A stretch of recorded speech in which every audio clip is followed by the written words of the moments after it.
ইনিল হুকমু ইল্লা লিল্লাহ আলা লাহুল খালকু ওয়াল আমর।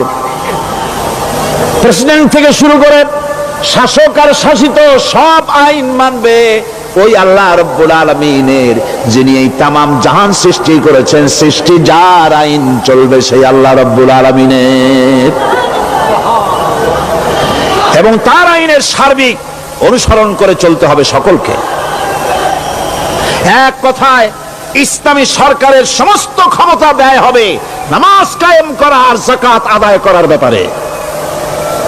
নামাজ যদি কায়েম হয়ে যায়, যাকাত যদি আদায় করা হয়, দুঃখ, দারিদ্র, কষ্ট কিছুই থাকবে না, বেকার সমস্যা থাকবে না। সমস্ত বেকারদেরকে চাকরি না পাওয়া পর্যন্ত বেকার ভাতা দেওয়া হবে। বুড়ো মানুষেরা যখন বুড়ো হয়ে যায়, ছেলের কাছে আদর নাই, বউর কাছে কদর নাই, আর ছেলে বউ বদদোয়া করতে থাকে, বুড়েরা মরে না কেন? আছেন আমাদের সমাজে? ইসলামী সরকার এলে পরে এই বৃদ্ধ মানুষদের ব্যবস্থা করা হবে। তাদের প্রতি এই ধরনের অসদাচরণ কেউ করতে সাহস পাবে না। সুতরাং নামাজ প্রতিষ্ঠা এবং যাকাত আদায় হলেই সমাজের অন্যায় অবিচার যা আছে তার 12 আনাই বিলুপ্ত হয়ে যাবে। কল আলহামদুলিল্লাহ।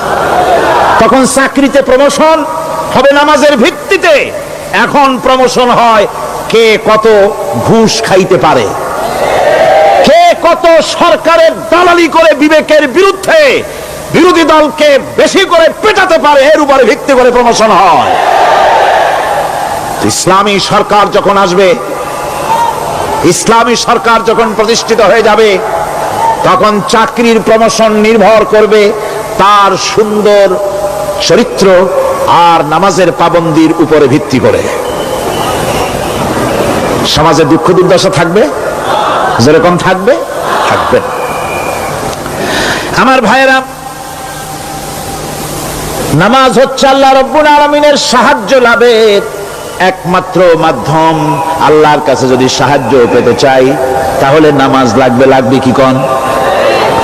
وَلَقَدْ أَخَذَ اللَّهُ مِيثَاقَ بَنِي إِسْرَائِيلَ وَبَعَثْنَا مِنْهُمُ 12 نَقِيًّا وَقَالَ اللَّهُ إِنِّي مَعَكُمْ لَئِنْ أَقَمْتُمُ الصَّلَاةَ।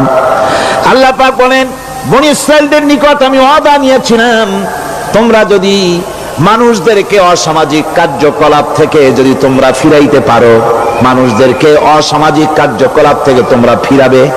12টা গোত্রের জন্য 12 জন নকিব নির্দিষ্ট করে দেওয়া হলো, তাদের দায়িত্ব দেওয়া হলো। মানুষদেরকে, সমাজের লোকদেরকে অন্যায় কাজ থেকে তারা ফিরাবে, ভালো ভালো কাজ করার জন্য তাদেরকে আদেশ করবে, অসামাজিক অধর্মীয় কাজ থেকে বাঁচাবার চেষ্টা করবে। এইটা যদি তোমরা করো তাহলে আমি তোমাদের সাথে আছি। শর্ত হলো একটা, তোমাদেরকে নামাজ কায়েম করতে হবে। নামাজ যদি কায়েম করো, আমার মদদ তোমাদের জন্য অবধারিত হবে। নামাজ প্রতিষ্ঠা করলেই আল্লাহর সাহায্য লাভ করা যায় জীবনের সকল ক্ষেত্রে। নামাজ হচ্ছে অপকর্মের প্রতিবন্ধক। নামাজ পড়লে অন্যায় কাজ থেকে বাঁচার পথ। অন্যায় থেকে বাঁচাই কিসে? নামাজ। আল্লাহ রাব্বুল আলামিন বলেন, উতলু মা উহিয়া ইলাইকা মিনাল কিতাবি ওয়া আকিমিস সালাম ইন্নাস সালাতা তানহা আনিল ফাহশাই ওয়াল মুনকার। হে নবী, এই কিতাব তেলাওয়াত করো যা তোমার প্রতি অবতীর্ণ করা হয়েছে, এই কিতাব তেলাওয়াত করো আর নামাজকে প্রতিষ্ঠা করো। নিঃসন্দেহে নামাজ মানুষকে পাপাচার থেকে বাঁচায়া দেয়। অশ্লীলতা, পাপাচার থেকে মানুষকে বাঁচায় কে? জোরে চিল্লায় কোন কে? নামাজ। আল্লাহ রাব্বুল আলামিন কোরআন শরীফের ভিতরে বলেছেন আশ-শামসু ইয়ামবাগি লাহা আন তুদরিকাল কামারা ওয়ালাল লাইলু সাবিকুন নাহার ওয়া কুল্লুন ফি ফালাকি ইয়াসবাহুন। প্রবল জ্ঞানী হইবে যাহারা, আপন মনেতে বুঝিবে তাহারা, রাত্রি পারে না আগে যাইবার, দিনের স্থান করি অধিকার। চন্দ্র বাদে না সূর্যের গায়েতে, সূর্য পারে না চন্দ্রকে ধরিতে, যার যে স্থান বহাল রাখিয়া ভ্রমণ করিছে খোদাকে ডরিয়া। একটি নির্ধারিত সময় সীমা পর্যন্ত আপন আপন কক্ষপথে সব দৌড়াদৌড়ি করবে, কারো সাথে অ্যাক্সিডেন্ট হবে না কারো। ওয়াকুল্লুন ফি ফালাকি ইয়াসবাহুন, যা আছে মহাশূন্যে সব ঘুরতেছে। কে বলে? বলেন সবাই, কে বলছে? কোন সূরা? সূরা ইয়াসিন। আবার শুনুন, আল্লাহ পাক ফয়সালা দিচ্ছেন ঘোরে কেডা? শুধু সূর্য ঘোরে না, শুধু চন্দ্র ঘোরে না, আল্লাহ মহাশূন্যে যা রেখেছেন সব ঘুরতেছে, সবই সন্তরণশীল, সব গতিশীল। সুতরাং ফয়সালা তো আল্লাহর কাছ থেকে নিতে হবে। পৃথিবী সৃষ্টি করেছেন, মানব গোষ্ঠী সৃষ্টি করেছেন এবং মানুষের প্রয়োজন মিটিয়েছেন। এই মানুষগুলিকে কে সৃষ্টি করেছে? মানুষ সৃষ্টির ব্যাপারেও দার্শনিকরা মানুষদেরকে বিভ্রান্ত করে। যা কলেজে বিশ্ববিদ্যালয়ে পড়ানো হয়, এই কোরআন শরীফ বিশ্ববিদ্যালয়ে পড়ানো হয়? হ্যাঁ হয়। কয়েকটা আয়াত, কয়েকটা সূরা পরীক্ষায় পাশ করার জন্য একটু একটু অপশনাল রেখে দেওয়া হয়েছে। বর্তমান যে শিক্ষা কমিশন, শামসুল হক শিক্ষা কমিশন রিপোর্ট মন্ত্রী পরিষদে অনুমোদন করেছে বর্তমান সরকার। এই শিক্ষানীতিতে বলা হয়েছে ক্লাস 1 থেকে নিয়ে ক্লাস 5 পর্যন্ত ধর্মীয় শিক্ষা দিতে দেওয়া হবে না। তাহলে ক্লাস 5 পর্যন্ত যদি ধর্মীয় শিক্ষা না থাকে, তাহলে ক্লাস 6-7-এ ওঠার পর আলিফ জাওরা বাজাবর বা আনাকুম জানাকুম ছেলেরা পড়বে, মেয়েরা পড়বে? আসল উদ্দেশ্য হলো ইসলাম থেকে জাতিকে দূরে সরাবার জন্য ষড়যন্ত্র। এই সরকারের প্রণীত শিক্ষানীতি আমরা মানি না। আপনারা মানেন? যেই মাদ্রাসা মানুষের চরিত্র সৃষ্টি করে, বর্তমান সরকার সেই মাদ্রাসাগুলি একটা একটা করে ধ্বংস করার পরিকল্পনা গ্রহণ করেছে। সুতরাং আসল শিক্ষা হলো কোরআনের কাছে। আসল শিক্ষা কোথায়? কোরআনের কাছে। কোরআন যদি শিখানো হতো, কোরআন যদি শিখানো হতো কলেজে বিশ্ববিদ্যালয়, তাহলে গতকাল চট্টগ্রাম বিশ্ববিদ্যালয় থেকে যেসব ছেলেরা বিশ্ববিদ্যালয় কর্তৃপক্ষ কর্তৃক বরাদ্দকৃত, হাইজ্যাক করা নয়, বরাদ্দকৃত 4খানা বাস দিয়ে কোরআন শুনতে আসতে চেয়েছিল, বর্তমান সরকারের তথাকথিত সোনার ছেলেরা আসতে দিল না। কোরআন যদি তারা পড়তো, তাহলে কোরআন শরীফ শুনতে তারাও আসতো। কপাল পোড়া। জোরে বলেন কি? আরো জোরে বলেন কি? কপাল পোড়া। সব ভালো লাগে, কোরআন ভালো লাগে না। এদেরকে শিখানো হয়েছে, আরে তোমরা তো মানুষ না। বলে আমরা কি? তো তোমাদের ডারউইন বাবাজি বলে নাই, শোনো নাই? কি পড়ো টড়ো তোমরা, বুদ্ধি শুদ্ধি রাখো না। ডারউইন বলেছে, থিওরি অফ ইভলিউশনের মধ্যে বলেছেন মানুষ মানুষ না। বলে কি? মানুষ হলো বান্দর। কপাল পোড়া। কি কপালে লেখা থাকে? কাজে কামে প্রকাশ হয়ে যায়। ডারউইন বলল মানুষ মানুষ না। আলফ্রেড বললেন মানুষ হলো মানুষই ঠিক, তবে মানুষ হলো সেক্স সর্বস্ব জীব। সেক্স সমস্যার সমাধান করলে মানুষের সব সমস্যার সমাধান হয়ে যাবে। কার্ল মার্কস বললেন মানুষ হলো পেট সর্বস্ব জীব, পেট সমস্যার সমাধান করে দিলে সব সমস্যা শেষ। আর ডারউইন বললেন মানুষ মানুষই না, মানুষ কি? বলে বান্দর। ওরাং ওটাং শিম্পাজি আর ব্যাং থেকে মানুষের উৎপত্তি হয়েছে। আমি যখন জীবনের প্রথম শিম্পাজি দেখলাম, ওরাং ওটাং দেখলাম, তখন আমি মনে করেছি যে ডারউইন খামোখা ভুল করে নাই। এইটা দেখেই ও মনে করেছে যে এই হচ্ছে আমার মাতামহের গোষ্ঠী, এই হলো পিতামহের গোষ্ঠী। আপনারা একটু মাথা কাটায় চিন্তা করেন, মানুষ যদি বান্দর থেকে হবে, আজও বানর ফরেস্ট এরিয়া আছে কিনা বাংলাদেশে? চিল্লায় বলেন আছে কিনা? তো মানুষ যদি বান্দর থেকেই হবে, আপনারা কি কোনোদিন দেখেছেন যে একটা বান্দরের কোমর পর্যন্ত মানুষের মতো হয়ে সারছে?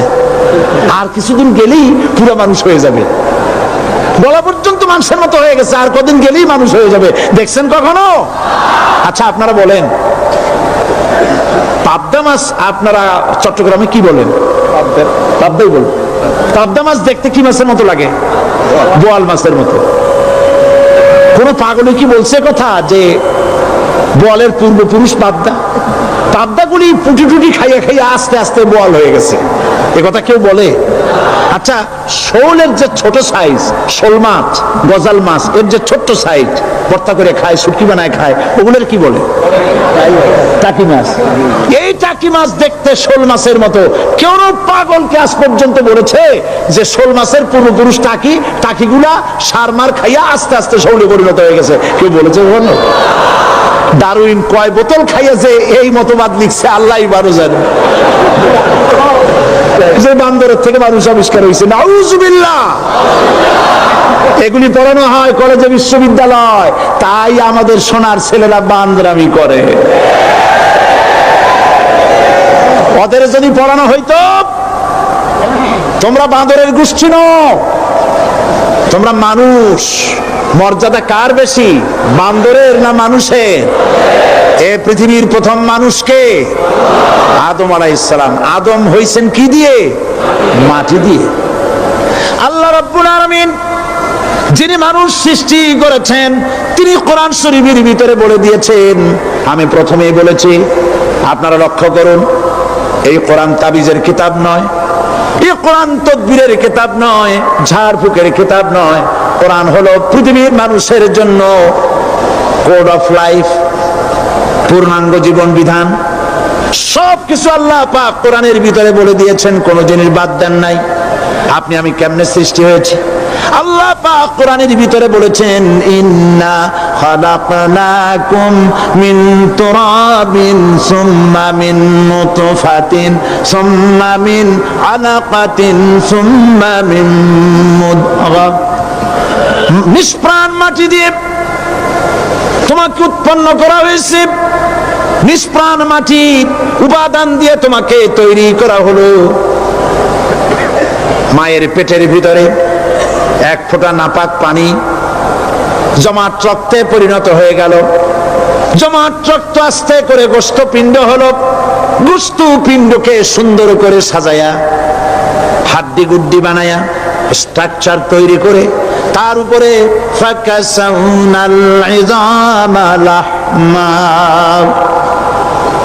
চামড়া দিয়ে গোস্ত দিয়া সাজায়া সুন্দর করে বানালাম। আল্লাহর পরিচয় শুনুন, আল্লাহ আমার কেমন আল্লাহ। মায়ের পেটের ভিতরে সন্তান বানায়া এরপরে যখন রূহ দেওয়া হয়েছে, ক্ষুধা লেগেছে, খাবারের প্রয়োজন হয়েছে, আল্লাহ রাব্বুল আলামিন ওই কচি বান্দা মায়ের পেটে বসে কি খাবে, সেজন্য তার মা চিন্তা করে নাই, বাবা চিন্তা করে নাই, সরকার চিন্তা করে নাই। আল্লাহ রাব্বুল আলামিন মায়ের মাসিক অসুখকে বন্ধ করে দিয়ে সন্তানের নাভির সাথে আর মায়ের নাভির সাথে তার লাগায়া, পাইপ লাগায়া মায়ের মাসিক অসুখের রক্তগুলি দিয়ে সন্তানকে বড় বানালেন। মুখ দিয়া এই রক্ত পান করালেন না, মুখটাকে পবিত্র রেখে দিলেন যাতে করে পৃথিবীতে আসার পর ওই মুখ দিয়া আল্লাহ রাব্বুল আলামিনের জিকির করতে পারো। সন্তান মায়ের ভিতরে পেটের ভিতরে বড় হলো, আল্লাহ রাব্বুল আলামিন বলেন মাস দিন যখন পুরো হয়ে গেল, সুম্মা নুখরিজুকুম তিফলা, বাচ্চার আকারে পৃথিবীতে নিয়ে আসলাম। এখন খাবা কি? পৃথিবীতে যখন বাচ্চা এলো তখন তার পেটের সাথে যে সংযোগ ছিল মায়ের নাভির সাথে আর সন্তানের নাভির সাথে, সেই সংযোগ তার আর কি থাকলো? কি করা হলো? কেটে দেওয়া হলো। লক্ষ্য করুন, খাবারের জন্য একটি মাত্র পাইপ আল্লাহ লাগাইছিলেন, পৃথিবীতে সন্তান আসার সঙ্গে সঙ্গে পাইপটা কেটে দেওয়া হলো। এবার কি খাবে? আল্লাহ রাব্বুল আলামিন মায়ের বুক থেকে সন্তানের জন্য এবার সিঙ্গেল সিগন্যাল, তার জন্য সিঙ্গেল কোন লাইন যেটা ছিল কেটে দিয়া মায়ের বুক থেকে সন্তানের জন্য ডাবল লাইন আল্লাহ চালু করে দিলেন। এমন দুধ বানায় দিলেন যা শুধু খাবার নয়, শুধু ফুড ভ্যালু নয়, এই দুধের ভিতরে ক্যালসিয়াম, এর মধ্যে ভিটামিন, এর মধ্যে আয়রন, এর মধ্যে মেডিসিন। দুনিয়ার এই সন্তান ছিল ফি কারারিম মাকিন, সুরক্ষিত জায়গার ভিতরে ছিল, কোনো পলিউশন সেখানে যেতে পারতো না, রোগের জার্ম সেখানে যেতে পারতো না। দুনিয়ায় এলো দূষিত আবহাওয়ার ভিতরে, এই সন্তানকে এখনই অ্যান্টিবায়োটিক খাওয়ালে পরে অসুবিধা হবে। আল্লাহ রাব্বুল আলামিন মায়ের দুধের ভিতরে ঔষধ দিয়া রোগের প্রতিষেধক বানায়া দিলেন। এ হলো আমার আল্লাহ। এ আমার কে? আল্লাহ। জোরে বলেন আল্লাহ। আল্লাহ আল্লাহ রাব্বুল আলামিন মায়ের দুধ দিয়ে সন্তানকে বড় করলেন আর শোনায় দিলেন, খবরদার এই মায়ের সাথে, এই বাপের সাথে নাফরমানি করবি না। মা বাপের জন্য আমার কাছে দোয়া করবে, রব্বির হামহুমা কামা রাব্বায়ানি সগীরা। সবাই পড়েন আমার সাথে, রব্বির হামহুমা কামা রাব্বায়ানি সগীরা। আল্লাহ পাক শিখাই দিলেন বান্দারে আমার কাছে দোয়া করায়, আল্লাহ আমার মা বাপ আমাকে ছোটবেলায় যেভাবে স্নেহের কোলে লালন পালন করেছে, এইভাবে আমার মা বাপ তোমার রহমতের কোলে লালন পালন করো। মনে থাকবে ভাইরা? বলে মনে থাকবে? প্রত্যেক নামাজের পরে মা বাবার জন্য দোয়া করবেন, বেঁচে থাকুক আর মরে যাক, দোয়া করবেনই। মনে থাকবে? রব্বির হামহুমা কামা রাব্বায়ানি সগীরা। আবার পড়েন, রব্বির হামহুমা কামা রাব্বায়ানি সগীরা। আল্লাহ পাক মায়ের মর্যাদা এত বাড়াইছেন, সাহাবী প্রশ্ন করেছে, ইয়া রাসূলুল্লাহ খেদমত করব কার? হুজুর বলেন তোমার মায়ের, তারপরে কার? তোমার মায়ের, তারপরে কার? তোমার মায়ের, তারপরে কার? তোমার পিতার। বাপের চাইতে মায়ের মর্যাদা আল্লাহ 3 গুণ বাড়াইয়া দিলেন, 3 গুণ বৃদ্ধি করে দিলেন। হাদিস শরীফে এসেছে, হযরত আবী হুরায়রা রাদিয়াল্লাহু তাআলা আনহু রাসূলের কাছে এসে রাতের বেলায় কাঁদতেছিলেন। হুজুর প্রশ্ন করলেন, আবু হুরায়রা কাঁদো কেন? হযরত আবু হুরায়রা বলছেন, হুজুর মা আমাকে মেরেছে।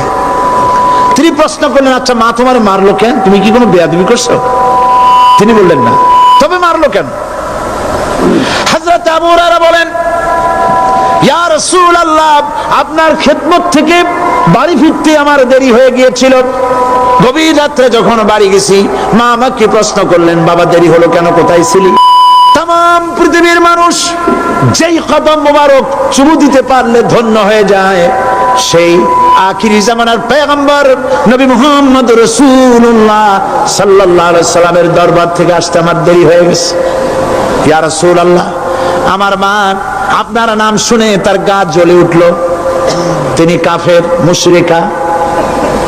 আপনার নাম শুনে অগ্নি শর্মা হয়ে আমাকে ধরে পিটানো আরম্ভ করলেন আর বললেন, আবু হুরায়রা হয় মুহাম্মদ সাল্লাল্লাহু আলাইহি সাল্লামের বাড়ি ছাড়বি, নইলে আমার বাড়ি ছাড়বি, কি করবি বল? মার খেতে খেতে আমি বললাম, মা তোমার গায়ে যত শক্তি আছে আমারে মারো, তোমার বাড়ি শুদ্ধ, তাম দুনিয়াটা ছেড়ে দিতে পারি, মুহাম্মদ রাসূলুল্লাহর কদম মোবারক ছেড়ে দিতে পারি না। হুজুর আমার মা গলা ধাক্কা মেরে আমাকে বের করে দিয়েছেন। হুজুর বলছেন, আবু হুরায়রা মা তোমাকে মেরেছে আর আমার কাছে নালিশ করছো, আমি তোমার মায়ের কোনো বিচার করতে পারবো না। সুবহানাল্লাহ। এত বড় পাওয়ারফুল নবী, শানওয়ালা, ইজ্জতওয়ালি, বরকতওয়ালি, এত বড় নবী বলছেন মা মেরেছে, আমার করার কিচ্ছু নাই। সুবহানাল্লাহ। তোমার মা মুশরিকা হোক আর যাই হোক, তোমার মা। সুবহানাল্লাহ বলেন। আমার বন্ধুগণ, হযরত আবু হুরায়রা বলেন, ইয়া রাসূলুল্লাহ মায়ের বিরুদ্ধে কোনো অভিযোগ নিয়ে আমি আপনার কাছে আসি নাই। হুজুর বললেন, কেন আসছো বলো খুলে। আবু হুরায়রা বলেন, হুজুর আমি জানি আপনি আল্লাহর দরবারে যদি কোনো ব্যাপারে হাত তোলেন আল্লাহ মঞ্জুর করে ফেলেন। আপনি দয়া করে আমার মার জন্য দোয়া করেন, আল্লাহ যেন হেদায়েত দিয়ে দেন। আমার নবীজি দুখানে হাত উত্তোলন করলেন, বললেন আল্লাহুম্মা ইহদি উম্মা আবি হুরায়রা, আয় আল্লাহ আমি দোয়া করতেছি আবু হুরায়রার মাকে হেদায়েত নসিব করো। হুজুর হাত তুলে মোনাজাত করছেন, আবু হুরায়রা দৌড় দিলেন বাড়ির দিকে। কয়েকজন সাহাবী হযরত আবু হুরায়রার জামা টেনে ধরেছে, এই ভদ্রলোক দৌড়ায় কেন? এত শান্ত মানুষ, কখনো গরম হয়ে কারোর সঙ্গে কথা বলে না, এই মানুষটা দৌড়ায় কেন? কোনো বিপদ হইল নাকি? জামা টেনে ধরে বলে আবু হুরায়রা দৌড়াও কেন? হযরত আবু হুরায়রা বলেন জামা ছেড়ে দাও, কোনো বিপদ আমার হয় নাই, আমি দৌড়াইয়া বাড়ি যাই দেখতে চাই। আমি দৌড়াইয়া আগে বাড়ি যেতে পারলাম না, আমার নবীর দোয়া আগে আমার বাড়ি চলে গেছে, আমি এটা দেখতে চাই। হযরত আবু হুরায়রা দৌড়াতে দৌড়াতে বাড়ি চলে গেছে। দরজায় নক করলেন, ভেতর থেকে আওয়াজ এলো কে? তিনি বললেন আমি আবু হুরায়রা, মা দরজা খুলে দাও, আমি তোমার সন্তান। মা বললেন বাবা অপেক্ষা করো, দরজা খুলতেছে। হযরত আবু হুরায়রা বলেন মায়ের গলার আওয়াজের ভেতরে কুফরিত কর্কশতা পেলাম না, মায়ের গলার আওয়াজের ভেতরে তাওহীদের নরমিয়াত পেলাম। আমার কাছে মনে হলো আমি আবু হুরায়রা বাড়ি আসার আগে নবীজির দোয়া আল্লাহর আরশে পৌঁছে গেছে। আবু হুরায়রা বলছেন মা আমার কিছুক্ষণ পরে ঘরের থেকে বেরিয়ে এসেছেন, আমি দেখলাম মায়ের শরীর ভিজা, মাথার চুল দিয়া পানি টপকাচ্ছে। মা আমার বললেন বাবারে তোমাকে মারার পর আমি নিদারুণ অনুশোচনায় পড়েছিলাম, মনে মনে ভাবলাম আহারে আমার সন্তান আমি কেন মারলাম? সে তো কোনো খারাপ কাজ করে নাই, কোনো খারাপ জায়গায় যায় নাই, এত ভালো মানুষ যার সম্পর্কে লোকেরা খামোখাই মিথ্যা কথা বলে, এই ভালো মানুষটার কাছে গেছে, সেজন্য আমি মারলাম কেন? বাবা গো আমি আমার ভুল বুঝতে পেরেছি, জীবনের ভুলও ধরা পড়েছে, আমাকে জলদি করে নিয়ে চলো বিশ্ব নবীর দরবারে। হযরত আবু হুরায়রার মা রাসূলুল্লাহর খেদমতে এসে ঘোষণা করলেন আশহাদু আল্লা ইলাহা ইল্লাল্লাহ ওয়াহদাহু লা শারীকা লাহু ওয়া আশহাদু আন্না মুহাম্মাদান আবদুহু ওয়া রাসূলুহু। আমার ভাইরা, আল্লাহ রাব্বুল আলামিন মানুষ সৃষ্টি করে পৃথিবীতে পাঠিয়ে দিলেন, খাবারের ইন্তজাম করলেন, এগুলি সব আল্লাহর পরিচয়। আল্লাহরে চেনার জন্য বড় বড় কিতাব ঘাটা লাগে না, কিসমতে যদি থাকে দুই একটা দৃষ্টান্ত যথেষ্ট হয়ে যায়। সুবহানাল্লাহ সুবহানাল্লাহ, দুই একটা দৃষ্টান্ত যথেষ্ট। আল্লাহ পাক সমস্ত সৃষ্টি জগৎকে তৈরি করলেন, সৃষ্টি করলেন, আর তাদের খাদ্যের ব্যবস্থা করলেন। কে করেছেন খাদ্যের ব্যবস্থা? খাদ্য দেন আল্লাহ। কিন্তু অহংকারী যারা, তারা বলে দেশের বাম্পার ফলনের জন্য সমস্ত কৃতিত্ব সরকারের।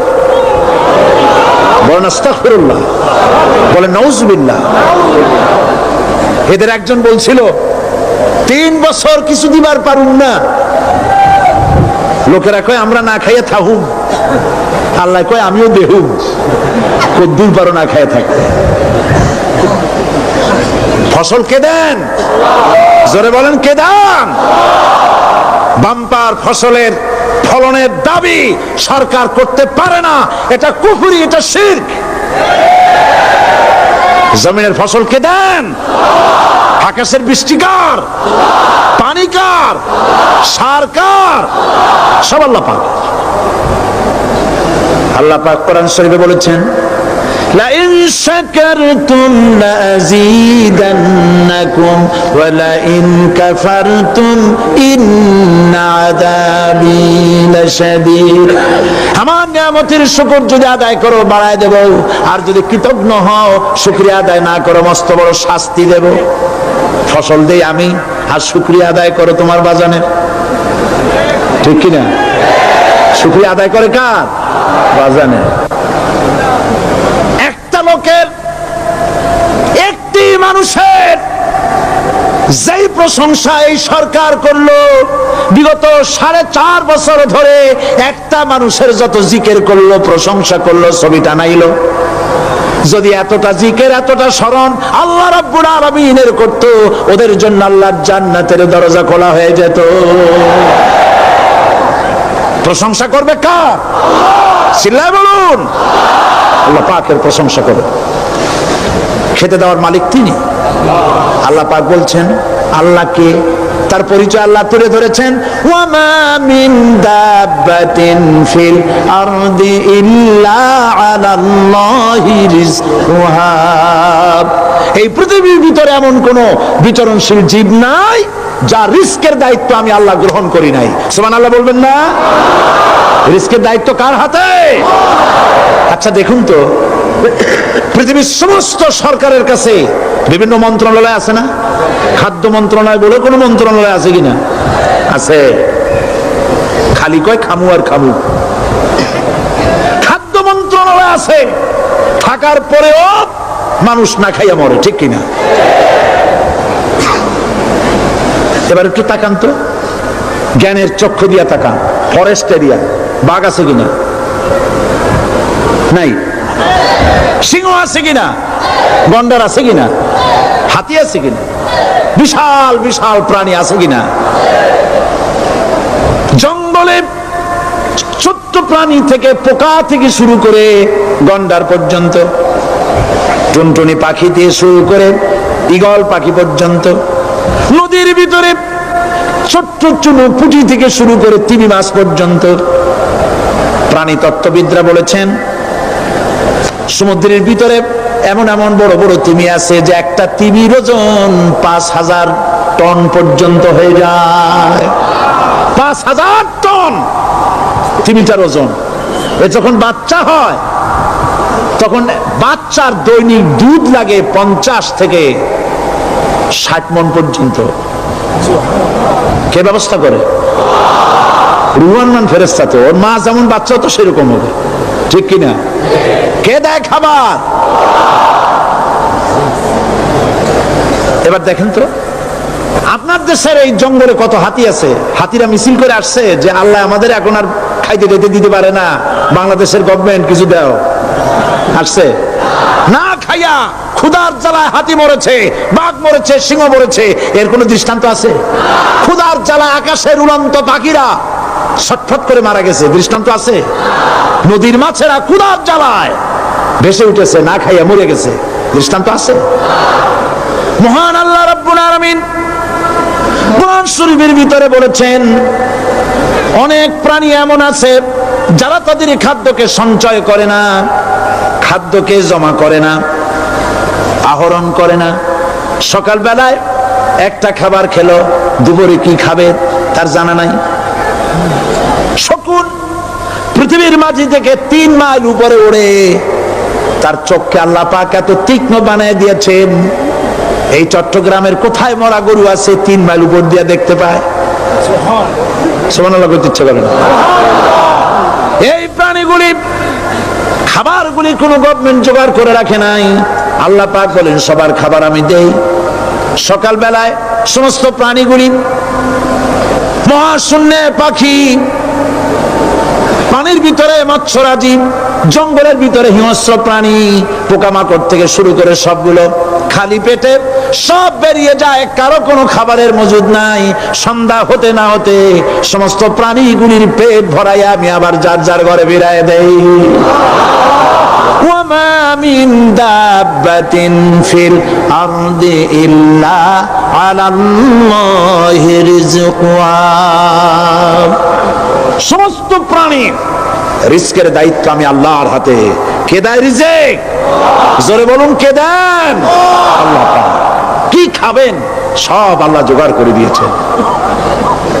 তরি তরকারি জোগাড় করেছেন, মাছ জোগাড় করেছেন, চাউল দিয়েছেন, খাবার দিয়েছেন, গোশত দিয়েছেন, সব দিয়ে দিয়েছেন। আল্লাহ রাব্বুল আলামিন সমস্ত জিনিস দিয়ে মানুষকে আল্লাহ পাক তার জন্য আল্লাহ সব করেছেন। খালাকালাকুম মা ফিল আরদি জামিআ। এই পৃথিবীতে যা তৈরি করেছে সব তোমার জন্য। এ হচ্ছে আমার আল্লাহ। এ হচ্ছে আমার কে? আল্লাহ। সে আল্লাহ পাক বলছেন, আল্লাহর পরিচয় তিনি স্রষ্টা, তিনি রিজেক দাতা। এবার আইনদাতা কে? আইনদাতা কে? আরো জোরে বলুন। আইনদাতা আল্লাহ হচ্ছে আল্লাহর পরিচয়। ইনিল হুকমু ইল্লা লিল্লাহ আলা লাহুল খালকু ওয়াল আমর। সৃষ্টি যার, আইন চলবে তার। আমার দেশে আল্লাহর আইন চলছে? আমাদের দেশের কল কারখানা, ক্ষেত খামার, অফিস আদালত আল্লাহর আইন অনুযায়ী চলে? চলে না। বরং আল্লাহর আইনকে মুছে ফেলার জন্য, নিজেদের আইন সৃষ্টি করার জন্য প্রচেষ্টা চালানো হচ্ছে। আল্লাহর আইন মানুষের জন্য সব থেকে বেশি উপযোগী, কারণ সৃষ্টি করেছেন কে? বলেন, কে করেছেন? আল্লাহ। প্রত্যেকটি মেশিন আপনি যা কিনবেন, রেডিও হোক, টিভি হোক, যে কোনো যন্ত্র হোক, গাড়ি হোক, তার সাথে একটা লিটারেচার, একটা বই তার সঙ্গে দিয়ে দেওয়া হয়। ওই বইয়ের মধ্যে লেখা থাকে এটা কিভাবে চালানো হবে, অপারেট করা হবে, তার সিস্টেম লেখা থাকে। আপনার ইচ্ছা মতো চালাইলে হবে না। এই মানব গোষ্ঠীকে সৃষ্টি করেছেন। এখন আপনি যদি আপনার আইন মতো চালান, তা কি চলবে? চলবে না। আপনি আপনার আইন মতো চালাচ্ছেন, ভালোভাবে চলতেছে? চলতেছে না। স্বরাষ্ট্রমন্ত্রী বলতেছেন সন্ত্রাসীদেরকে মাটির তলা থেকে খুঁজে বের করা হবে, কিন্তু নাকের উপর দিয়া ব্রিফকেস চুরি হয়ে যায়, উনি তা ধরতে পারেন না। এই হলো আইন। অনাবরত খুন হচ্ছে, অনাবরত সন্ত্রাসী তৎপরতা চলছে। আর ওনারা বলছেন আগের থেকে এগুলি চলে আসছে, একজনের খুনের বিচার না হইলে এরকম খুন তো হইতেই থাকবে। তাহলে খুনকে, হত্যাকে, সন্ত্রাসকে সরকার জাস্টিফাইড করছেন। নাউজুবিল্লাহ মিন যালিক। এই জন্য আইন হতে হবে আল্লাহর। আইন হতে হবে কার? চিল্লায় বলেন, আল্লাহ পাকের আইন হতে হবে। আমি একদিন পার্লামেন্টে বলেছিলাম, আমার দেশের নেতা নেত্রীরা বারবার হজ করতে যান, উমরা করতে যান, সেখান থেকে আসার সময় কি আনেন? আতর, পাথর, সুরমা আর খুরমা, এই কিছু নিয়ে আসলেন। কিন্তু আমি বলেছি, আপনারা কি কিছু চোখে দেখেন না? পার্লামেন্টে এইভাবে বক্তৃতা করেছে, কিছু চোখে দেখেন না? আমি প্রশ্ন করে আমি এবার জবাব দিচ্ছি। আপনারা যারা হজ করতে যান, উমরা করতে যান, হজের কথাই ধরি, এই হজ করতে যখন যান তখন মুজদালিফায় একটা রাত কাটাইতে হয়। সেটা কোন দিন? ইয়মে আরাফার পরের দিন। এই মাঠে দালান কোঠা আছে, এখানে বেড়া আছে, শামিয়ানা আছে, পর্দা আছে, তাবু আছে, কিচ্ছু নাই। লক্ষ লক্ষ নারী আর পুরুষ পাশাপাশি শুয়ে থাকে, তাও সুবহানাল্লাহ কইতে ইচ্ছা করে না। সারা রাত জনে জনে পুলিশ পাহারাদার নাই। কিরকম মেয়ে এলো, চাঁদের সৌন্দর্য হার মানায় দিতে পারে এরকম সুন্দরী। এরকম সুন্দরী নারী, সুদর্শন পুরুষ পাশাপাশি রাস্তার ধারে, মরুর ভিতরে সারা রাত কাটাচ্ছে। ইয়মে আরাফার পরের রাতটা, একটা রাত পুরা। এভাবে চলতেছে বছরের পর বছর, শতাব্দীর পর শতাব্দী, সহস্রাব্দীর পরে সহস্রাব্দী। আমি প্রশ্ন করি, পৃথিবীর ইতিহাসে কেউ কি এমন কথা বলতে পেরেছে, লিখতে পেরেছে যে মুজদালিফার রাতে সেখান থেকে 10টা নারী হাইজ্যাক হয়েছে, 5টা নারী লাঞ্ছিত হয়েছে? বলতে পারবে? গভীর রাত্রে পুরুষ সঙ্গী ছাড়া সুন্দরী রমণী, যুবতী রমণী, একাকিনী নিজের ঘর ছেড়ে আল্লাহর ঘরে তাওয়াফ করতে আসে। তাওয়াফ সেরে তাহাজ্জুদের নামাজ পড়ে আল্লাহর কাছে মোনাজাত করে একা একা হাজার হাজার লাখো পুরুষের ভিতর থেকে আপন ঘরে ফিরে যায়। কারো বাবার হিম্মত নাই একবার তাকায় তো রূপ উপভোগ করার জন্য, আবার তাকায়, অথবা তার আঁচল ধরে টান মারে। আছে ইতিহাস? কথা কন না কেন? সুন্দরী একটা মাইয়া মক্কা থেকে, মদিনা থেকে পাওয়া যায় না, 15 দিন হয়ে গেছে। হয়েছে কখনো? এবার জবাব দেন, কেন হয় না? কেন হয় না? আমার দেশের মেয়েরা রাস্তা দিয়ে হাঁটতে পারে না। হাই স্কুল মেয়েদের কলেজ যখন ছুটি হয়, তথাকথিত সোনার ছেলেরা গেটের সামনে এতিমের মতো কালায় থাকে। অনবরত হাইজাক হচ্ছে, ধর্ষণের সেঞ্চুরি হচ্ছে। আর ওখানে হয় না কেন? ওখানে হয় না এই কারণে, এই কোরআনের আইন আল্লাহ রাব্বুল আলামিন যে আইন দিয়েছেন, ওখানে আইন বলবৎ আছে নাকি? আছে কিনা? কোন পুরুষ কোন নারীকে ধর্ষণ করেছে যদি প্রমাণিত হয়, সে যদি ফাহাদের ছেলে হয় আর ফাহাদের মেয়ে হয়, কোরআনের শাস্তি হলো পাথর মেরে উড়াইয়া দাও। তাকে জানিয়ে দেওয়া হবে রেডিও টিভির মাধ্যমে, জিনাকারের ব্যভিচারীর শাস্তি হবে। চতুর্দিকে হাজারো লোকেরা দাঁড়াবে, হাতে পাথর নিয়ে পাথর মেরে তাকে তার গোশত হাড্ডি বাতাসের সাথে উড়ায় দেবে। একজন মানুষ আর একজন মানুষকে খুন করলো, এই আসামি ধরা পড়ে গেল, কোরআনের শাস্তি হলো যখন ধরা পড়বে প্রমাণিত হবে যেমন ভাবে হত্যা করেছে পরেও হত্যা করো। এই দৃশ্য, এই আইন যদি বাংলাদেশে যদি এই আইন চালু হয়ে যেত, খুনের আসামি ধরা পড়েছে জেনার আসামি, প্রকাশ্য ময়দানে এলো, সাক্ষী প্রমাণে কোর্টে প্রমাণিত হলো সত্যি সে খুনি। এই বিশাল আউটার স্টেডিয়ামের মাঝখানে খুনি কি দাঁড় করাও, চতুর্দিকে হাজারো লাখো মানুষ থাকুক, রেডিও টিভির ক্যামেরা কার্যকর হবে, পত্র পত্রিকার সাংবাদিকরা আসবে, তরবারির এক আঘাতে খুনির কল্লাটা উড়ায় দাও, দেহটা নিঃসার হয়ে জমিনে পড়ে যাবে। এই দৃশ্য যারা দেখবে সচক্ষে, রেডিওতে, পত্র পত্রিকায়, আর 1 বছরের ভেতরে খুন করার হিম্মত কারো কলিজা উঠবে? জেনাকারের পাথর মেরে উড়িয়ে দেওয়ার শাস্তি যদি চোখে কেউ দেখে, জেনা করার পুলক আর জাগবে? এটা নাম আল্লাহর আইন। এই আইন কার?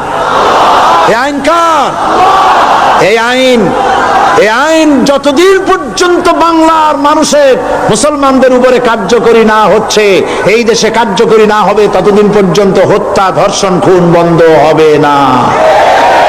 বন্ধ হবে। সুতরাং এই আইন হচ্ছে কার? আরো জোরে বলেন, আল্লাহ রাব্বুল আলামিন। মহান আল্লাহ রাব্বুল আলামিনের এই আইন অনুযায়ী যদি দেশ চলে, মানুষ শান্তি পাবে, চুরি বন্ধ হবে, ডাকাতি বন্ধ হবে, জেনা বন্ধ হবে, হত্যা ধর্ষণ বন্ধ হয়ে যাবে। নবীজি এমন একটি আইন চালু করে দিয়ে, কোরআনের বিধান চালু করে দিয়ে এমন একটা সমাজ চালু করেছিলেন, যেই সমাজ সম্পর্কে হুজুর নিজে বলেছেন, খায়রুল কুরুনে কারনি, সর্বশ্রেষ্ঠ যুগ হলো কার যুগ? আমার যুগ। সুবহানাল্লাহ বলেন। রাসূলের যুগ হলো সর্বশ্রেষ্ঠ যুগ। সেই কোরআন, সেই হাদিস আজও আছে না নাই? বলেন জোরে, আজও আছে না নাই?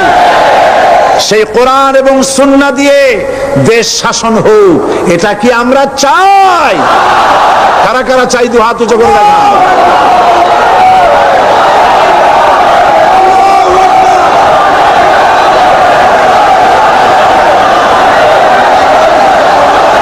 আরে ভাই, আপনারা দাঁড়ায় গেলেন কেন?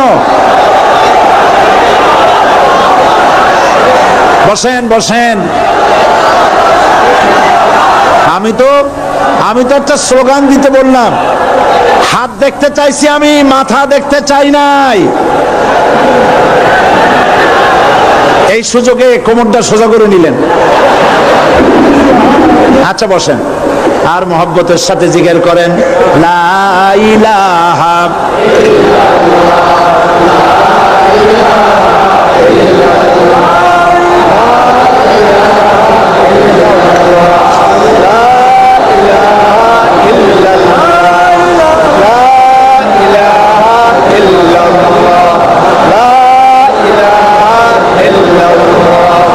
জোরে সরে সবাই জিকির করেন, লা ইলাহা ইল্লাল্লাহ, লা ইলাহা ইল্লাল্লাহ, লা ইলাহা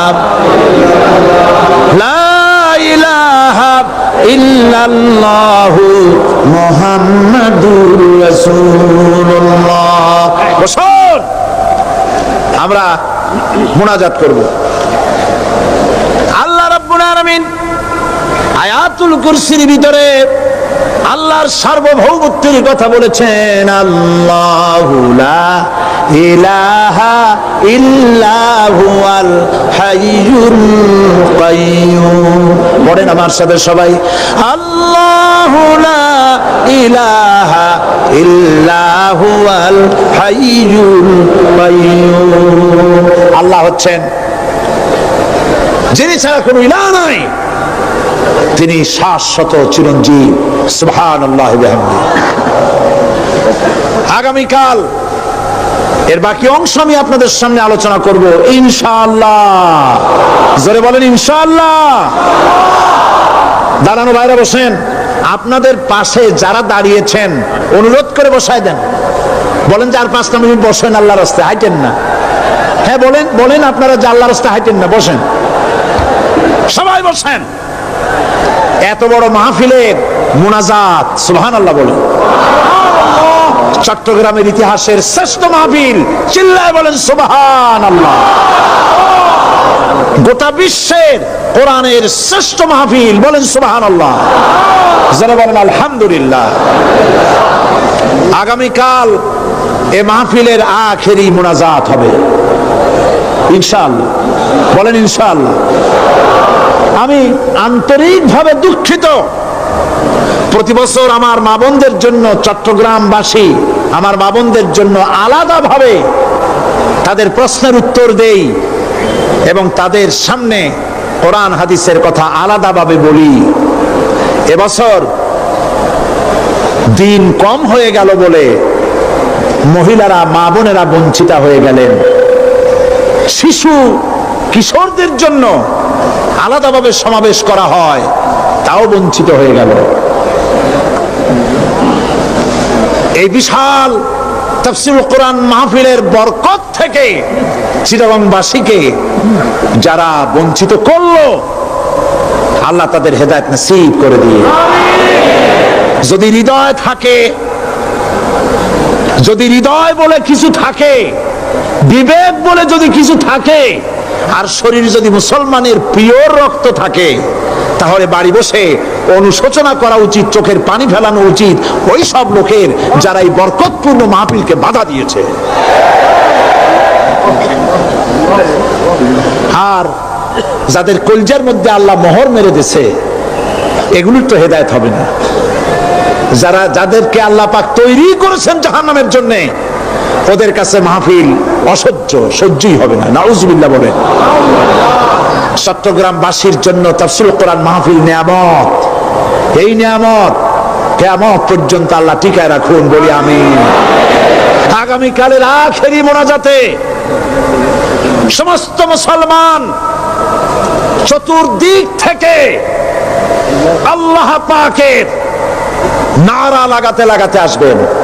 আল্লাহু আকবার, নারায়ে তাকবীর। গোটা চট্টগ্রাম, গোটা চিটাগং শহর আগামীকাল কোরআনের মিছিলের শহর হবে ইনশাআল্লাহ।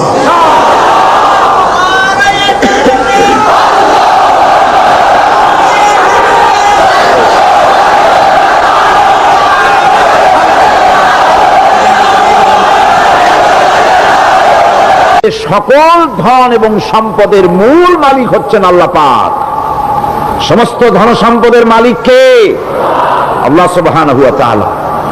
কোরআনে কারীম বলছে, লিল্লাহি মা ফিস সামাওয়াতি ওয়া মা ফিল আরদ। আকাশ এবং জমিনের ভিতরে যা কিছু আছে সব কিছুর মালিকানা কার? জোরে বলেন কার? আল্লাহ রাব্বুল আলামিন হচ্ছেন এর একচ্ছত্র মালিক। সুতরাং বান্দাদের কাছে কিছুদিনের জন্য এগুলিকে আমানত রাখা হয়েছে। আমাদের ঘর আছে, বাড়ি আছে, ব্যবসা আছে, বাণিজ্য আছে, জায়গা আছে, জমিন আছে, গরু আছে, বাছুর আছে, এই সবগুলি কিছুদিনের জন্য আমাদের কাছে কি রাখা হয়েছে? আমানত।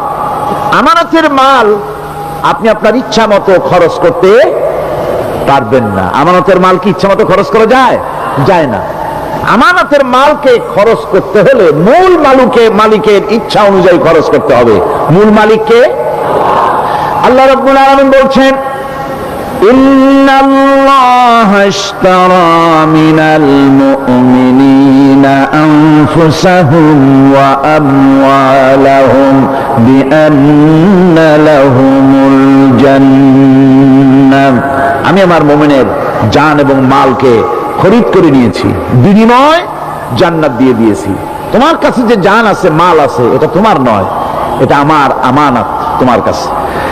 সুতরাং এই আমানত খরচ করতে হবে মূল মালিকের ইচ্ছা অনুযায়ী। সমাজের এক শ্রেণীর লোক প্রচুর বিত্তের মালিক হবে, সমাজের এক শ্রেণীর লোক প্রচুর বিত্ত এবং সম্পদের মালিক হয়ে ভোগ বিলাসের আনন্দের স্রোতে ভেসে যেতে থাকবে, নিজেকে ভাসিয়ে দেবে। আর এক শ্রেণীর লোক অনাহারে অর্ধাহারে কষ্ট করবে। এই বিধান ইসলামের নয়। কেউ থাকবে 10 তলায় আর কেউ থাকবে 5 তলায়, কেউ খাবে পোলাও কোরমা বিরিয়ানি আর কারো কিসমতে মরিচ পোলাও হবে না। এই বিধান আল্লাহর নয়। ইসলামের বিধান হচ্ছে যে আল্লাহ যে সব সম্পদ মানুষকে দান করেছেন, এই সম্পদের ভিতরে বিত্তহীনদের অধিকার রাখা হয়েছে। বিত্তহীন যারা গরিব, যাদের কিছু নাই, তারা আপনার করুণার পাত্র নয়। কি বলেন, তারা কি ধনীদের করুণার পাত্র? কোরআনে কারিমে আল্লাহ বলেন, ওয়াল্লাযীনা ফী আমওয়ালিহিম হাক্কুন লিস-সাইলি ওয়াল মাহরুম। ধনীদের সম্পদের ভেতরে গরিবদের, বিত্তহীনদের অধিকার রয়েছে। সে অধিকার আদায় করে দাও। দান করা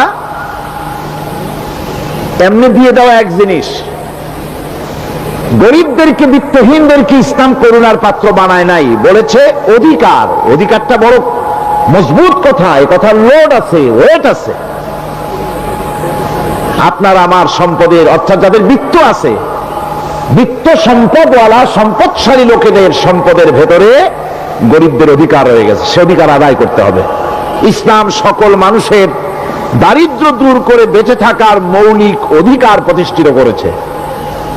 রাসূল করিম সাল্লাল্লাহু আলাইহি ওয়াসাল্লাম বলেছেন, লাইসা লি ইবনি আদম হাক্কুন সিওয়া হাযিহিল খিসাল, বাইতুন ইয়াসকুনুহু ওয়া সাওবুন ইওয়ারি আওরাতাহু ওয়া জালফাল খুবজ ওয়াল মা। আখরাজাহু তিরমিজি।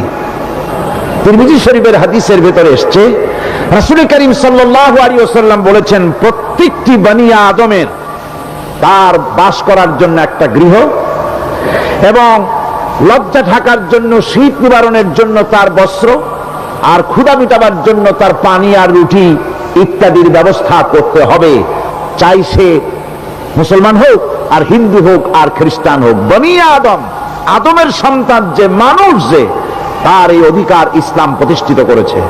আজ বলা হচ্ছে খাদ্য বস্ত্র বাসস্থান সমাধান দেবে অমুকরা তমুকরা, এরকমের স্লোগান হয় না? ওরা দিতে পারবে না, ওরা দিতে পারে নাই। খাদ্য বস্ত্র শিক্ষা চিকিৎসা বাসস্থানের গ্যারান্টি দিয়েছে কোরআন, দিয়েছে আল্লাহ রসুল জনাব মুহাম্মদ রাসূলুল্লাহ সাল্লাল্লাহু আলাইহি ওয়াসাল্লাম। ইসলাম অর্থনৈতিক নিরাপত্তার জন্য যে সব পন্থা অবলম্বন করেছে, সেটা হচ্ছে যে সমাজের কর্মক্ষম সকল ব্যক্তি রুজির জন্য পরিশ্রম করবে, কেউ বসে থাকতে পারবে না। এটা হচ্ছে ইসলামের নিয়ম, কেউ বসে থাকতে পারবে না। কোরআনে কারীম বলছে, ফাইদা কুদিয়াতিস সালাতু ফান্তাশিরু ফিল আরদ ওয়াবতাগু মিন ফাদলিল্লাহ।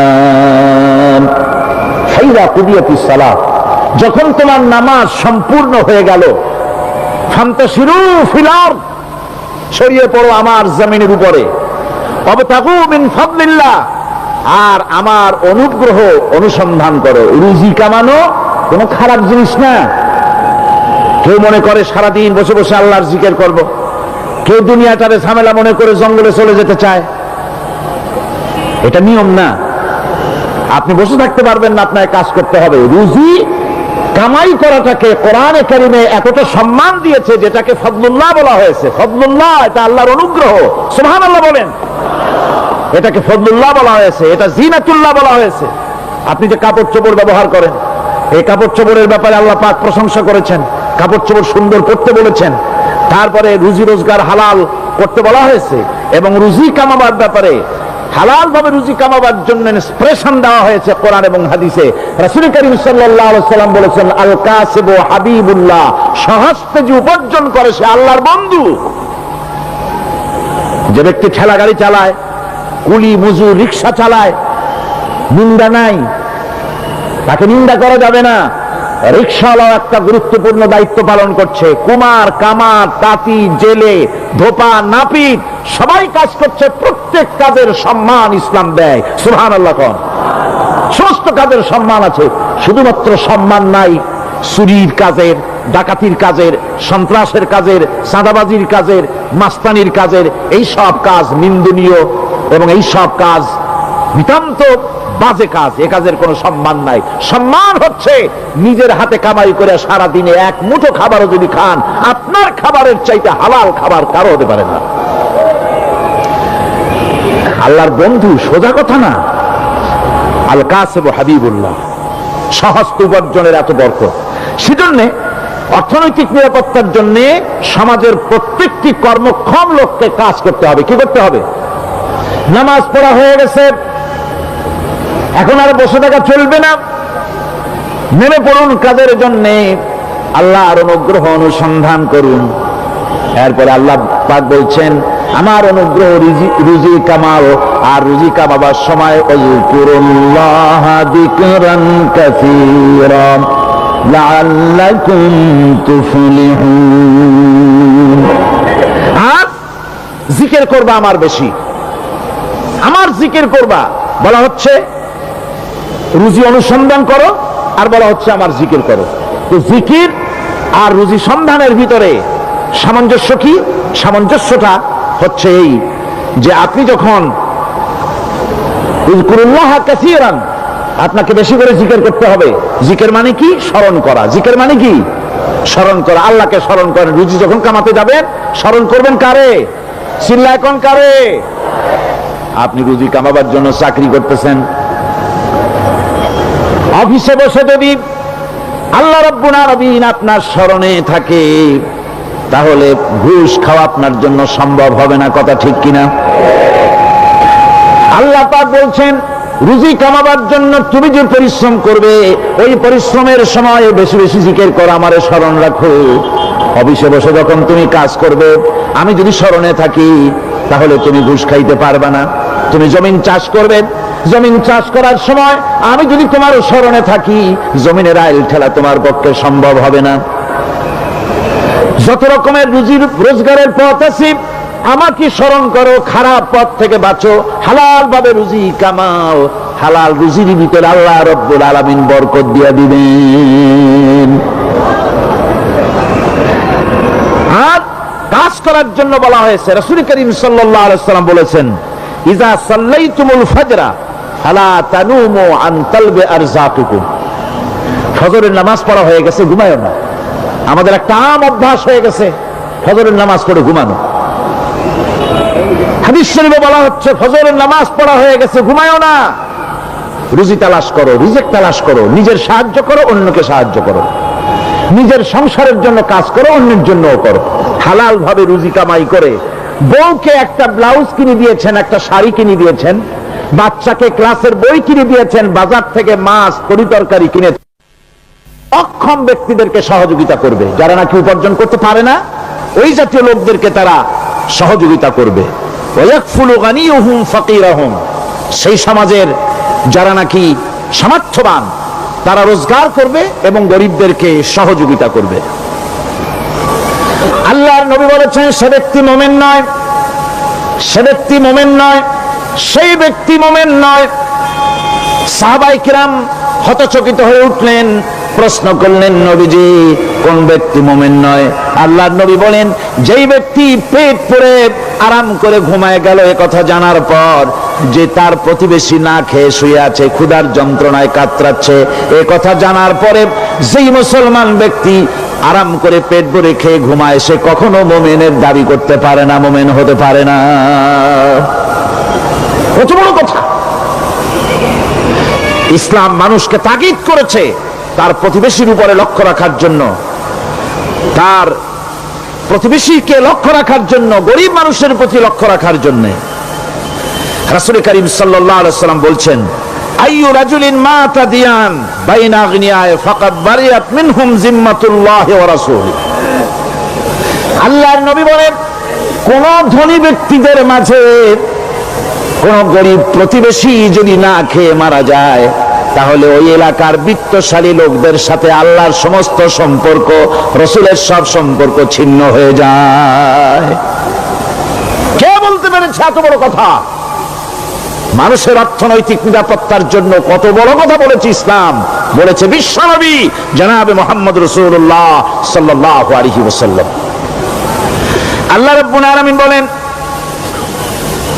ধনীদের হাতে যেন সম্পদগুলি পুঞ্জীভূত হয়ে না যায়, কাইলা ইয়াকুনা দুলাতাম বাইনাল আগনিয়াই মিনকুম, তোমাদের ধনীদের হাতে যেন সম্পদগুলি, সমাজের সম্পদগুলি যেন পুঞ্জীভূত না হয়, সেগুলি বরং ছড়িয়ে আস্তে করে যেন সমস্ত গরিব যেন সাধারণের কাছে যেতে পারে, সে ব্যবস্থা করতে হবে।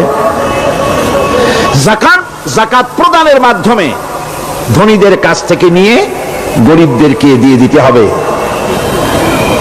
আর বুখারী শরীফের সারা ফাথুল বারীতে হাফেজ ইবনে হাজার আসকালানী রাহিমাহুল্লাহ তিনি বলেছেন, যাকাত যদি ধনীরা না দেয়, যদি কেউ দিতে বাধা দেয়, ফামানিমতানা উখিযাত বিহি কাহরান, যদি যাকাত না দেয় জবরদস্তি করে যাকাত আদায় করে নিবে গভর্নমেন্ট। যাকাত দিতেই হবে। মুনকিরিনে যাকাত, যারা যাকাত দিতে অস্বীকার করেছিল, হযরতে সিদ্দিক আকবর, হযরতে আবু বকর সিদ্দিক রাদিয়াল্লাহু তাআলা আনহু, তিনি তাদের সম্পর্কে বলেছিলেন, ওয়াল্লাহি লাউ কাতিলান্না মান ফাররাকা বাইনাস সালাতি ওয়াজ যাকাত, অবশ্যই আমি ওই সম্প্রদায়ের লোকের বিরুদ্ধে যুদ্ধ ঘোষণা করব যারা নামাজ আর যাকাতের মধ্যে পার্থক্য সূচিত করবে। যারা নামাজ তো পড়বে কিন্তু যাকাত দিবে না, সরকারের কাছে যাকাত আদায় করবে না, তাদের বিরুদ্ধে যুদ্ধ ঘোষণা করব।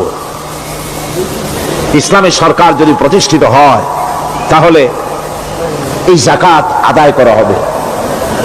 যাকাত কেউ নিয়ে বসে থাকতে পারবে না, যাকাত আদায় করা হবে।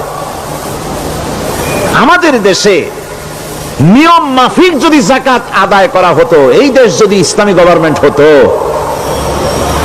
আল্লাহ যেন দয়া করে দেন, কন্যা আমিন।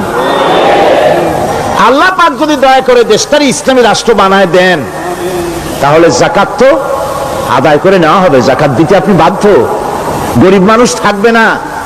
এখনো বাংলাদেশে নিয়ম মাফিক যদি যাকাত আদায় করা হয়, নিয়ম মাফিক মানে সোনার যাকাত, রূপার যাকাত, নগদ ক্যাশের যাকাত, ফসলের ওষুধ সঠিকভাবে যদি আদায় করা হয়, তো একেবারে কম করে হলেও 1000 কোটি টাকা যাকাতের টাকা কালেকশন হতে পারে। এটা কি কম কথা? 1000 কোটি টাকা, এই টাকা আদায় করা হচ্ছে না। এই টাকা আদায় না করার কারণে যে শূন্যতার সৃষ্টি হচ্ছে, এই ভ্যাকুয়ামকে পূর্ণ করার জন্য এগিয়ে এসেছে 7 সমুদ্র 13 নদীর উপর থেকে এনজিওরা। এনজিওরা এসে আমাদের দেশে, সব এনজিও খারাপ আমি তা বলি না, বহু এনজিও আছে যারা এদেশের উন্নয়নের, আর্থসামাজিক উন্নয়নের জন্য তারা প্রচেষ্টা করছে। রাস্তাঘাট, স্কুল, কলেজ, চিকিৎসা ইত্যাদির দিকে কাজ করছে। যতগুলি এনজিও আমাদের দেশে আছে, তার ভিতরে 52টা এনজিও গোনা বাছা যারা ইসলামের প্রকাশ্য দুশমন, আর এর শীর্ষস্থানে আছে ব্রাক। এই এনজিও গুলি তারা আমাদের দেশে এসে সুদি কারবার শুরু করেছে, পরিপূর্ণভাবে সুদের কারবার। 50 কোটি টাকা 60 কোটি টাকা 70 কোটি টাকা, 80 কোটি টাকা, 90 কোটি টাকা, 100 কোটি টাকা, 200 কোটি টাকা, 300 কোটি টাকা, 400 কোটি টাকা, 500 কোটি টাকা, 600 কোটি টাকা, 700 কোটি টাকা, 800 কোটি টাকা, 900 কোটি টাকা, 1000 কোটি টাকা, 1 কোটি টাকা, 1 লাখ টাকা, ব্যাংকের থেকে যদি আপনি লোন নেন তাহলে 15 or 17% ইন্টারেস্ট দিতে হবে। আর ওদের কাছ থেকে যে সুদ, যে টাকা নেওয়া হয়, সেই টাকায় গ্রামীণ ব্যাংক থেকে শুরু করে ব্রাড বলেন, কারিতাস বলেন, অক্সফাম বলেন, অ্যাডাপ বলেন, যেগুলি আছে এগুলি সুদ নেয় 30 থেকে 34% পর্যন্ত। গোটা জাতিকে গ্রাম পর্যায়ে তারা সুদের নিবিড় চাষ করতেছে, ঘরে ঘরে সুদ পৌঁছে দিয়েছে, মুসলমান নারীদেরকে বেহুরমতি করেছে, ইসলামের ঐতিহ্য ধ্বংস করতেছে, নারীদেরকে বিপর্দা করতেছে, আমার দেশের ফ্যামিলি স্ট্রাকচারকে এনজিওরা ধ্বংস করে দিচ্ছে।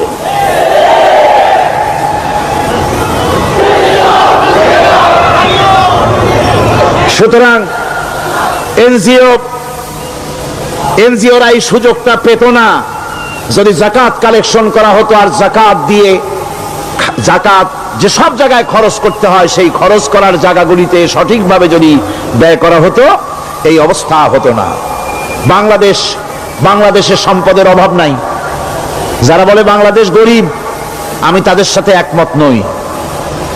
আক্ষরিক অর্থে বাংলাদেশ গরিব নয়, বাংলাদেশে সম্পদ আছে। বাংলাদেশের যে জিনিসটার অভাব সেটা হচ্ছে ইনসাফ ভিত্তিক বন্টনের অভাব। এখানে কেউ তো 1000 বিঘা জমির মালিক, বিঘা বোঝেন না কি কন আপনারা? কানি। কেউ তো 1000 কানির মালিক, আর কারো তো রান্নাঘর উঠাবার জায়গা নাই। কথাটা ঠিক কিনা? কেউ তো শত শত কোটি টাকা, কত কোটি টাকা যে আছে তা হিসাব করে মাসখানেক লাগবে, গুনিয়া খুলতে পারবে না। আর কারো তো একটা ট্যাবলেট কেনার পয়সা নাই। সুতরাং আমার দেশে যেভাবে গরিব বলা হয় আক্ষরিক অর্থ ওইভাবে আমার দেশ গরিব নয়। আমাদের দেশে সম্পদ আছে, বহুত জমি অনাবাদি ফেলে রাখা হয়েছে। রাসূল করিম সাল্লাল্লাহু আলাইহি ওয়াসাল্লাম বলেছেন, সেই ব্যক্তির জমিন রাখার অধিকার নাই যে ব্যক্তি তা চাষের আওতায় না আনে। আছে না বহুত জমি পড়িয়া? আবাদযোগ্য জমি আমাদের দেশে আছে যা, তার 2,40,00,000 একর। আমাদের ভূমি সম্পদ রয়েছে, বনজ সম্পদ যা আছে সেটা হচ্ছে 32,53,860 একর জুড়ে বিরাট বনজ সম্পদ আমাদের আছে। ভূমি সম্পদ আছে, বনজ সম্পদ আছে। আমাদের রয়েছে পানি সম্পদ, প্রায় 250 নদী, 3,600 বর্গ মাইল জুড়ে নদীগুলো প্রবাহিত আছে। আমাদের পানি সম্পদ আছে।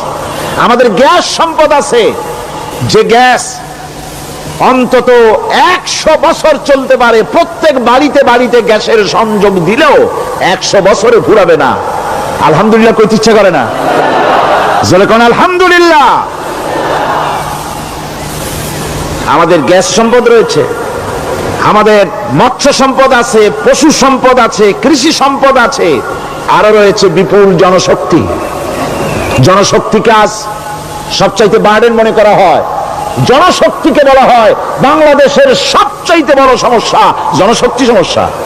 এটা হচ্ছে যে সরকার আসে তারই ভূতে পায়, যে যায় লঙ্কা সে আর মানুষ হালে ফেরে না, মানুষগুলি তার জন্য জ্বালা। অথচ এই মানব শক্তি হচ্ছে শ্রেষ্ঠ শক্তি।